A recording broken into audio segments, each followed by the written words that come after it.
Hello friends, I am Anita Shokan and today we are discussing about the evaluation of ordinal utility analysis कि इसमें हमने क्या indifference करो में क्या देखा था कि जो यूटिलिटी है उसको हम ऑर्डिनली क्या कर सकते हैं, मेजर कर सकते हैं, जबकि यूटिलिटी में हमने उसको कार्डिनल नंबर में मापा था। तो इसमें हमें इंडिफरेंस करो में हमने उसको ऑर्डिनली माप दिया, उसके बाद हमें मार्जिनल यूटिलिटी निकालने की जरूरत ही नहीं है, जबकि मार्जिनल यूटिलिटी एनालिसिस में हम मार्जिनल यूटिलिटी निकालते थे वो कार्डिनल नंबर में हम उसको करते थे। तो इसलिए इसमें हमें मार्जिनल यूटिलिटी निकालने की आवश्यकता ही नहीं, तो इसलिए ये एनालिसिस जो है वो क्या है, मार्जिनल यूटिलिटी एनालिसिस से ज़्यादा रियलिस्टिक है। फिर इसमें हमें मार्जिनल यूटिलिटी ऑफ मनी को कांस्टेंट मानने की जरूरत ही नहीं है, जबकि यूटिलिटी फंक्शन में हमने क्या माना था कि मार्जिनल यूटिलिटी क्या रहती है, कांस्टेंट रहती है, इसलिए भी ज़्यादा रियलिस्टिक है। फिर इसमें जो है हमारा है प्राइस इफेक्ट है, उसको दो भागों में डिवाइड करते हैं, income effect plus substitution effect, कि जो कीमत प्रभाव है वो क्या है, आय प्रभाव और प्रतिस्थापन प्रभाव, इन दोनों का जोड़ है। तो इस प्रकार से जब दो भागों में बांट लिया तो हम क्या कर सकते हैं, इन्फीरियर गुड और गिवन गुड को भी एनालाइज कर सकते हैं, उनका भी इसमें हम अध्ययन कर सकते हैं इंडिफरेंस करो में, जबकि यूटिलिटी एनालिसिस में हमने ऐसा कोई डिवाइड ही नहीं किया और इस प्रकार से हम गिवन गुड्स और इन्फीरियर गुड्स का अध्ययन उसमें नहीं कर सकते थे। फिर इसमें हम क्या है, एक वस्तु के स्थान पर दूसरी वस्तु को क्या करते रहते हैं, सब्स्टिट्यूट करते रहते हैं, उनको एक के स्थान पर दूसरी को बदलते रहते हैं, इसलिए यहाँ पर हम सब्स्टिट्यूट्स जो गुड्स हैं हमारी और जो कॉम्प्लीमेंट्री गुड्स हैं उनको भी एनालाइज करते हैं, जबकि हमारा यूटिलिटी एनालाइज में हम ऐसा कुछ भी नहीं कर सकते थे।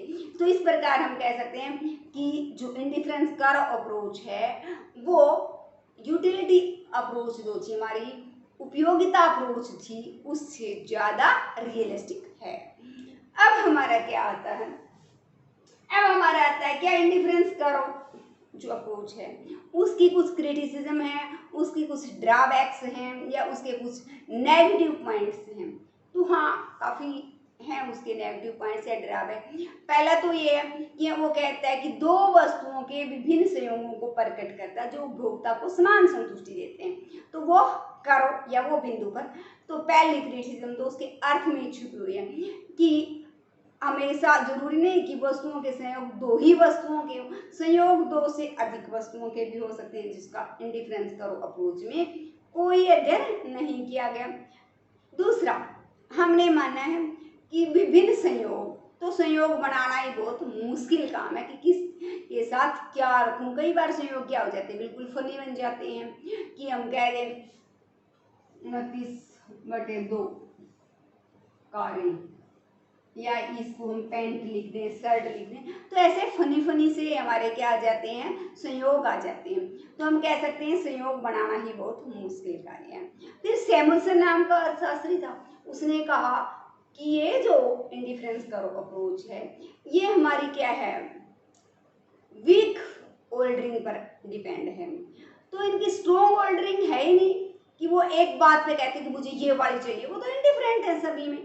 जबकि उन्होंने इसका विरोध किया कि कभी भी व्यक्ति ऐसे नहीं होता कि कह दे ये वाला दे दो या ये वाला दे दो, सारे सामान सोचो, नहीं, वास्तविक जीवन में तो व्यक्ति को पता होता है कि उसकी प्रेफरेंस क्या है, इसलिए उसने इसको क्या ठहराया, गलत ठहराया और उसके स्थान पर क्या दे दी, एक नई थ्योरी रिवेल्ड प्रेफरेंस अप्रोच दी, कि जो किस पर थी, स्ट्रॉन्ग ऑर्डरिंग पर आधारित थी कि हमारी एक ऑर्डर चाहते हैं कि ये वाला पॉइंट चाहिए तो हमें यही वाला पॉइंट चाहिए, तो वहाँ इस पॉइंट पे है तो वो इसी पॉइंट को प्रेफर करेगा। जरूरी नहीं है कि इसके ऊपर सारे पॉइंट उसको समान संतुष्टि देते हैं, कि सभी उपभोक्ता ऐसा नहीं करते कि सभी वस्तुओं को समान बराबर की वो संतुष्टि दे। फिर ये मान के चलता है इंडिफरेंस करो कि मार्केट में परफेक्ट कंपटीशन पाया जाता है और गुड्स क्या है, होमोजीनियस हैं, कि समरूप वस्तुएं हैं, जबकि वास्तविक जिंदगी में ऐसा नहीं होता।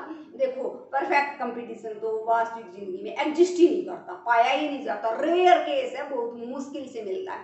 एग्जाम्पल हम दे ही नहीं सकते उसका, कि प्योर एग्जाम्पल हम नहीं दे, उसमें थोड़ा बहुत चेंजेस पाया ही जाता है। परफेक्ट कंपटीशन तो बहुत मुश्किल पाया जाता है। वास्तव में तो हमारा मोनोपोली है, मोनोपोलिस्टिक कंपटीशन है, ये बाजार ज़्यादा पाए जाते हैं। तो इस प्रकार इसकी जो अजम्पशन है वही रॉन्ग है।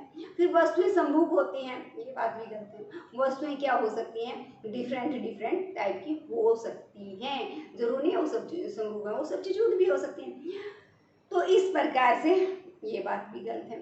फिर ये नियम तो तभी लागू होता है जब वस्तुएं क्या हैं हमारी, उनको छोटी छोटी इकाइयों में तोड़ा जा सकता है, डिविजिबल होती हैं। लेकिन बहुत सारी वस्तुएं होती हैं जो डिविजिबल ही नहीं होती। इस प्रकार से कारें हैं, अब उसको हमने कहा ना 29/2 इस तरह तो नहीं लिख सकते, क्योंकि उनको हम डिविजिबल ही नहीं कर सकते। संयोग कैसे बनाएं, एक की गाड़ी के पीछे क्या बनाएं हम दूसरे को, एक से संयोग चाहिए हमें, उसका दूसरा चाहिए ही नहीं। तो किस प्रकार से उनके कॉम्बिनेशन हम बनाएं। फिर जो कॉम्बिनेशन बनाना है हमें वो किसी नियम पर आधारित नहीं है। हम तो कह देते हैं कि 12 हमारी जो है पेंट हैं, 5 घड़ियां हैं, जबकि ये कोई नियम थोड़ी है, कौन लेगा, ऐसे कोई खरीदता है कि इतनी हमारी घड़ियां हैं, इतनी हमारी कारें हैं, इतनी पेंट है, इसके ऊपर इतनी बेल्ट है। तो ऐसा जो कॉम्बिनेशन जो बनाया वो वास्तव में तो नहीं चलता।